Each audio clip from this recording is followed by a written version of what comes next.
Yesus, iblislah yang menjadi Tuhannya. Karena kata Bapak itu artinya Tuhan kan, Matius 11 nomor 25. Iblislah yang menjadi Tuhannya. Nah, ketika kalian teman-teman Kristen ya sepakat setuju dengan kematian Yesus di kayu salib, berarti iblislah yang menjadi bapak kalian.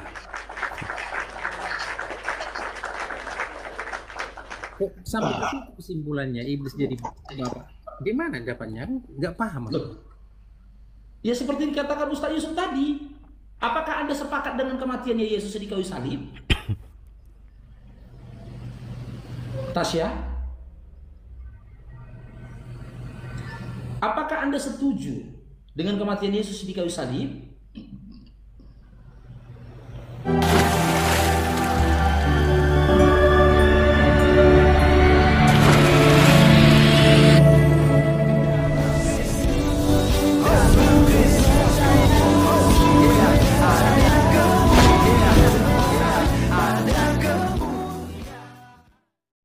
Bismillah abi walibni wal rohil kudus ilahu wahid.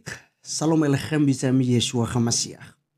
Teman-teman sekalian, pada kesempatan kali ini kita akan membahas yang mengenai polemik yang lagi viral sekali akhir-akhir ini terkait tentang pernyataan Edis TV yang mengatakan bahwa dalam penyaliban itu adalah rencana iblis ya, rencana dan kehendak iblis gitu ya. Sehingga kemudian hal ini digoreng oleh para polemikus Muslim ya, RT 666 kawan-kawan sekalian seperti Yusuf PI ini, Farusiani Pareni ya, yang berbicara di video tadi kawan-kawan. Nah, kali ini kita akan menjawab tuduhan mereka.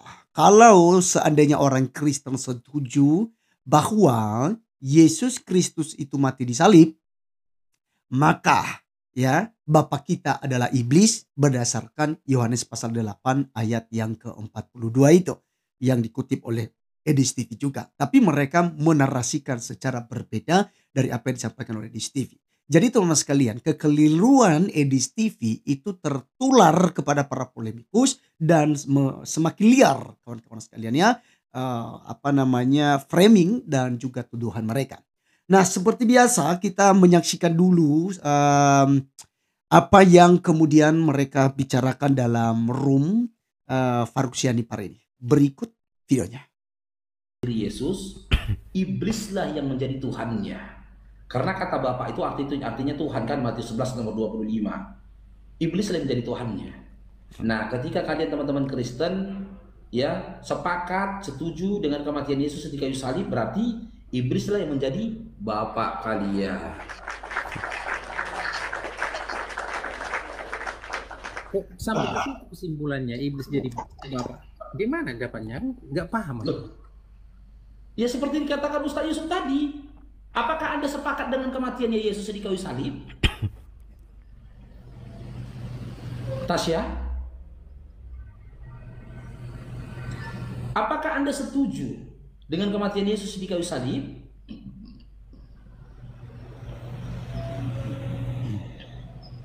Tasya? Tiba-tiba nggak setuju kayaknya. Bukan seperti itu. Jadi bapaknya iblis. Yusuf PI. Paru. Bukan ke situ kesimpulannya. Seolah-olah gimana ya?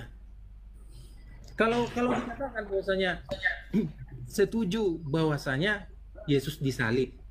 Kalau tidak setuju, ini kemana efeknya ini? Ya kalau tidak setuju keluar dari Kristen. Gini Bang Paru. Ya, coba pertanyaan bagus dari dia tuh ya. Kalau kita tidak setuju Yesus itu disalib, bagaimana efeknya? Artinya kata Yesus, kamu mengasihi aku, maka Bapa yang di sorga lah yang menjadi Bapamu. Ketika Anda tidak menginginkan Yesus itu disalib, ketika Anda tidak menginginkan Yesus itu disalib, dengan kata lain Anda mengasihi Yesus. Itu kata Yesus di Yohanes 8 nomor 42. Tapi apabila Anda menginginkan Yesus itu terbunuh di tiang salib, maka apa kata Yesus? Iblislah yang menjadi Tuhanmu, iblislah yang menjadi Bapamu. Karena iblis menginginkan manusia itu terjadi pembunuhan sejak semula. Itu kata Yesus. Efeknya kayak gimana? Efeknya ya, kalau kau ya tidak meyakini Yesus itu tersalib, artinya Yesus lolos dari penyalipan sesuai dengan ajaran Yesus. Artinya apa? Tidak bertentangan dengan ajaran Islam bahwa Yesus itu tidak tersalib dan dia itu lolos dari penyalipan. Kayak gitu. Gini loh. Oke, baik teman-teman sekalian, itulah yang kita sudah dengarkan bersama dengan framing-framing yang cukup mematikan dan pertanyaan yang menurut saya itu logika falasi, ya. Yang tentu saja teman-teman sekalian ini mereka mencoba menarasikan sesuatu supaya setara dengan ajaran Islam dalam surat An-Nisa 157 kalau nggak salah tentang penyaliban Yesus. Jadi Yesus tidak disalib ya, tidak membunuhnya, tidak pula menyalibkannya. Nah, ini benar sekali teman-teman sekalian karena ini mereka mencoba mencari kesempatan untuk membenarkan argumentasi dan juga kitab sucinya yang tentu saja setara dengan narasi dari Injil Basilides yang mengatakan bahwa Yesus itu tidak disalib ya. Jadi tidak masalah kawan-kawan sekalian ya. Tapi kita tidak tinggal diam, tapi kita juga harus memberikan jawaban ini. Jadi pertama-tama teman-teman sekalian, untuk mengcounter Ustaz Yusuf yang terakhir bicara, saya mengatakan kepada dia, ya. Jadi Yusuf, kalaupun Anda ya mau diskusi lagi dengan saya, nanti kita bisa atur waktu ya, karena kita udah biasa diskusi sebelumnya. Dan saya akan jawab polemik dan juga frame-framing Anda ini. Tetapi lewat video ini, saya mau tanya satu hal kepada Anda untuk kemudian Anda pelajari juga sehingga ketika debat dengan saya lagi Anda kemudian punya data itu ya. Tunjukkan kepada saya sejarawan manakah di abad pertama di luar daripada kekristenan, di luar daripada Islam. Dan abad pertama ya jelas sudah tidak ada Islam. Itu Islam baru abad ke-7. Sekarang tunjukkan dari abad pertama itu yang memberikan sebuah informasi kepada kita, ya ini sejarawan dan itu bisa dipertanggungjawabkan ya. Siapakah yang menyatakan Yesus itu tidak mati disalib tetapi diserupakan? Maka jelas yang Anda sampaikan jika Anda buktikan ya Al-Qur'anmu, ajaran Islam itu betul. Ya. Mungkin sampai kiamat pun Anda tidak bisa tunjukkan hal itu, YouTube. Ya, Anda tidak akan bisa. Saya menunjukkan dulu kawan-kawan. Apakah ada sejarah ya atau sejarawan yang menulis bahwa Yesus itu mati disalib dan dia bukan seorang Kristen. Dia bukan orang Kristen. Dia tidak percaya pada Yesus sebagai Tuhan dan Juru Selamat. Tapi dia menulis dalam bukunya bahwa Yesus mati tersalib. Contoh teman-teman sekalian ada 3 yang saya berikan datanya. Yang pertama itu adalah Tacitus, ya itu sejarawan Romawi loh, ya yang menulis dalam Annals bahwa Yesus dihukum mati oleh Pontius Pilatus pada masa pemerintahan Kaisar Tiberius. Nah, itu yang pertama, sejarawan Romawi. Sekarang kita lihat sejarawan Yahudi yang tentu saja menolak Yesus, menolak Mesias yang adalah Yesus ini, kawan-kawan sekalian. Itu adalah Flavius Josephus. Flavius Josephus itu mengatakan apa? Ya, menulis ya dalam Antiquities of the Jews tentang Yesus sebagai seorang bijak ya yang menarik banyak pengikut, baik orang Yahudi maupun orang asing. Josephus menyebutkan bahwa Pilatus menghukum Yesus dengan penyaliban yang tentu saja ini setara dengan hukum Romawi pada waktu itu. Oke? Dan yang ketiga ada Lucianus dari Samosata, sejarawan Yunani juga ini, ya dia menulis bahwa Yesus itu ya disalib. Jadi ada 3 sejarawan yang bukan orang Kristen, ya, bukan Kristen menyatakan itu. Nah, sekarang sebaliknya Yusuf PI buktikan hal itu. Ya, kita tunggu ya kawan-kawan ya. Kemudian Farusianipar mengatakan kawan-kawan ya, tadi kalau kamu setuju bahwa Yesus itu mati disalib, berarti bapamu itu adalah iblis. Ya, dia mengutip tadi Matius pasal 11 ayat 25 yang memang tidak nyambung-nyambung begitu ya. Lalu dia katakan bahwa kalau kamu setuju berarti ya itulah bapamu, si iblis. Kalau kamu tidak setuju bahwa Yesus itu mati di salib, keluar dari Kristen. Nah, ini kata Farisiani Parni.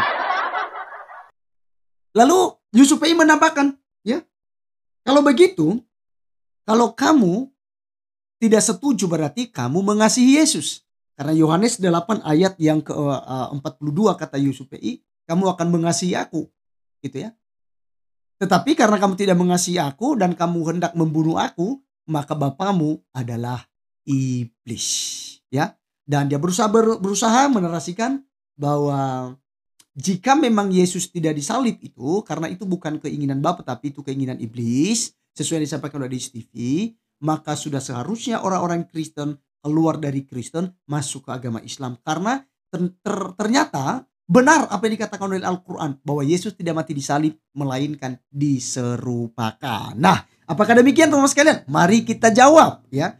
Mari kita jawab. Dan itu juga saya sudah menjawab argumentasi Edis TV itu ya kawan-kawan sekalian. Jadi karena saya bukan membenci Edis TV dan juga tidak mengatakan Edis TV itu sesat dan memang bukan Kristen lagi. Tidak juga. Mungkin di pandangan di sini dia berbeda gitu ya. Tetapi satu hal yang saya mau katakan, bahwa itu adalah kehendak Bapa Surgawi. Rencana Bapa Surgawi sejak semula dalam karya keselamatannya. Ya, untuk menebus manusia dari dosa. Mari kita lihat Yesaya 53 ayat 10 dikatakan begini. Tetapi Tuhan berkehendak meremukkan dia dengan kesakitan. Apabila ia menyerahkan dirinya sebagai korban penebus salah, ia akan melihat keturunannya, umurnya akan lanjut dan kehendak Tuhan akan terlaksana olehnya. Ini tentang nubuatan Yesus Kristus kawan-kawan. Catat, tetapi Tuhan berkehendak meremukkan dia dengan kesakitan. Jadi kehendaknya sang Bapa kawan-kawan. Lalu kita melihat dalam Yesaya 53 ayat yang kelima dikatakan apa?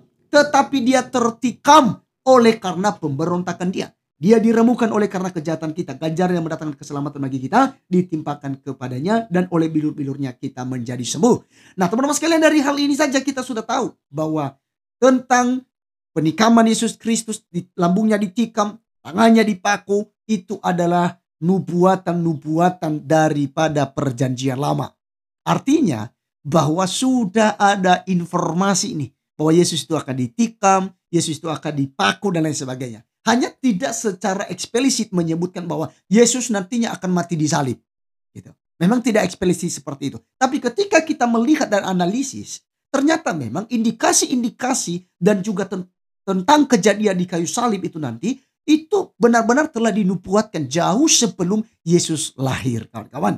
Nah, mari kita melihat beberapa ayat Alkitab lain yang saya sudah siapkan buat kita. Yaitu di dalam Mazmur, ya.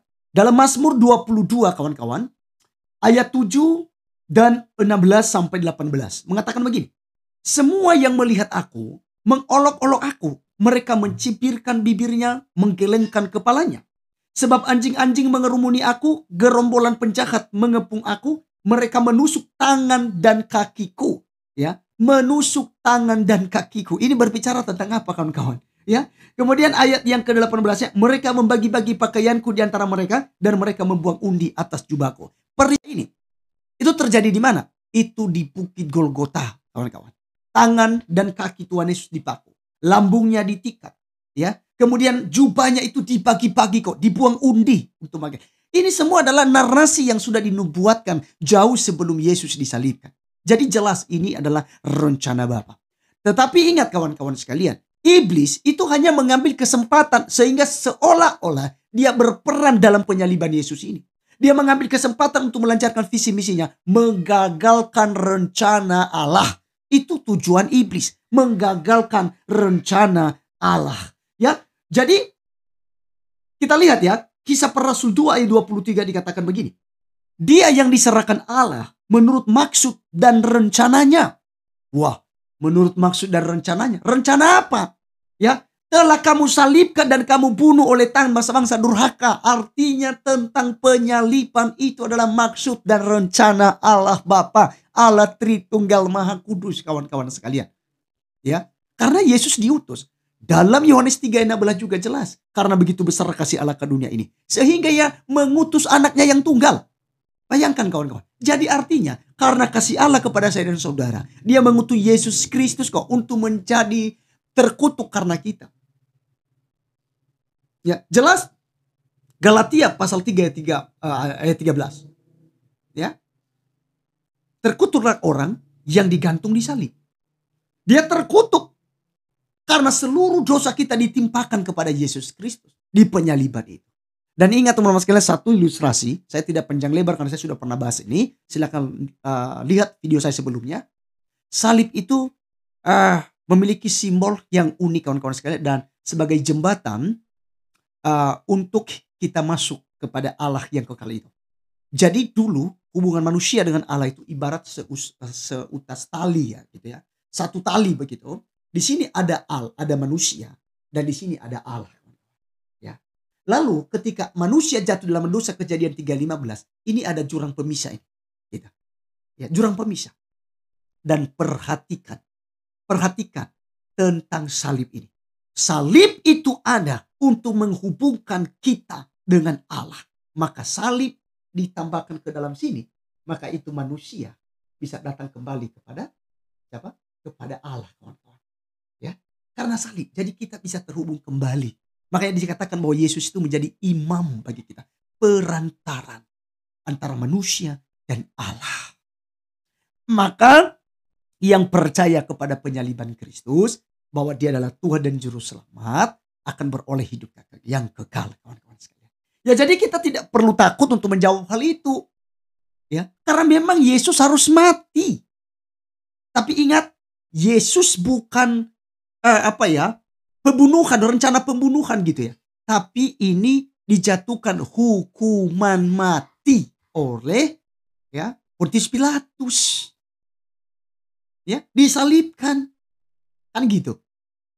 Cambukan Yesus itu terjadi semua dan itu sudah dinubuatkan, kawan-kawan. Ya, maka sekali lagi rencana penyaliban murni dan mutlak dan sempurna. Itu rencana Allah Bapa dan karya Allah Bapa dalam karya keselamatan yang sudah dirancang untuk saya dan saudara-saudari sekalian. Tuhan Yesus memberkati kita. Sampai ketemu di video berikutnya. God bless you all. See you